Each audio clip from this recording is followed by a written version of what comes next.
रमेश और दीपाली दोनों कोचिंग में साथ साथ ही पढ़ते थे। रमेश उसके बैच का सबसे हैंडसम लड़का माना जाता था। लड़कियां उसके लिए दीवानी रहती थी, पर दीपाली ने कभी इस ओर ध्यान नहीं दिया। वह बस अपने काम से काम रखती थी। लेकिन एक दिन दीपाली शॉक्ड रह गई।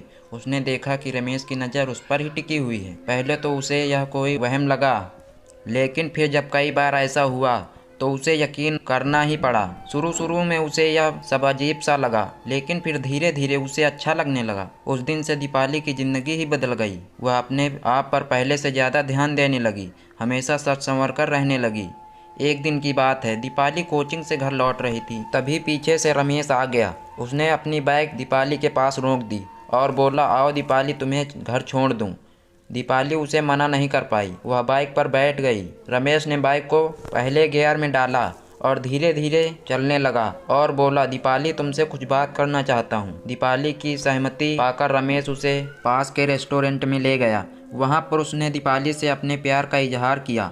दीपाली मन ही मन रमेश को चाहने लगी थी। वह उसे मना नहीं कर सकी और इस तरह दोनों प्यार की पटरी पर तेजी से दौड़ने लगे। लेकिन थोड़े ही दिन बीते थे कि रमेश अचानक गायब हो गया। उसने कोचिंग आना बंद कर दिया और दीपाली का फ़ोन भी उठाना बंद कर दिया। दीपाली उसके व्यवहार से सन्न रह गई। उसने रमेश को सैकड़ों व्हाट्सएप किए, 50 कॉल की, पर ना तो रमेश वापस लौटा और ना ही उसने व्हाट्सएप या कॉल का जवाब दिया। दीपाली एकदम पागल सी हो गई। ना अब उसका मन पढ़ाई में लगता और ना ही किसी चीज में। ना तो वह रात में ठीक से सो पाती और ना ही ठीक से खा पी पाती। बस हर समय वह रमेश को याद किया करती और रोती रहती। एक दिन की बात है, दीपाली अपनी माँ के साथ मंदिर जा रही थी।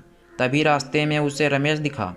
रमेश की नज़र भी दीपाली पर पड़ी, पर वह उससे अनजान बनता हुआ एक गली में चला गया। दीपाली का मन हुआ कि वह भागकर जाए और रमेश को पकड़कर झकझोर दे, पर माँ की वजह से वह जब्त रह गई। पूजा से लौटने के बाद दीपाली ने शाम को मोबाइल रिचार्ज कराने के बहाने से उस गली में जा पहुंची जिसमें रमेश गया था।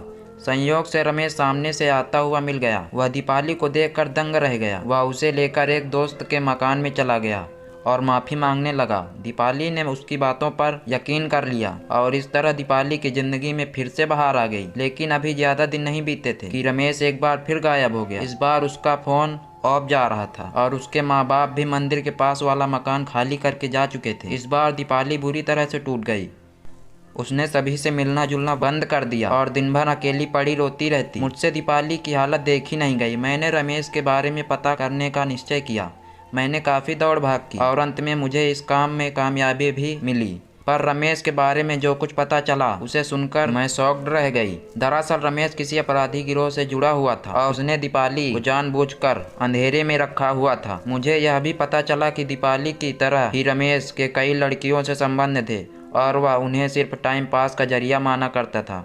मैंने कई बार सोचा कि दीपाली को यह सच बता दूं, पर हर बार एक अनजाने डर ने मुझे रोक लिया। क्या पता इस सच को दीपाली बर्दाश्त न कर पाए और दीपाली ऐसा कदम उठा ले जिसके लिए मुझे जिंदगी भर पछताना पड़े। लड़का आपसे अपने प्यार का इजहार कर रहा हो तो यूं ही उसकी बातों में ना बह जाएं। पहले उसके बारे में पता कर लें, उसकी सामाजिक स्थिति और इतिहास भूगोल पता कर लें, वरना कहीं ऐसा ना हो जाए कि एक दिन आप भी खुद को दीपाली की हालत में पाएं और तब शायद आप अपने आप को माफ़ भी ना कर पाएं। तो दोस्तों, आपको वीडियो ज़रा सी भी पसंद आई हो तो एक लाइक करें और चैनल को सब्सक्राइब जरूर करें। धन्यवाद।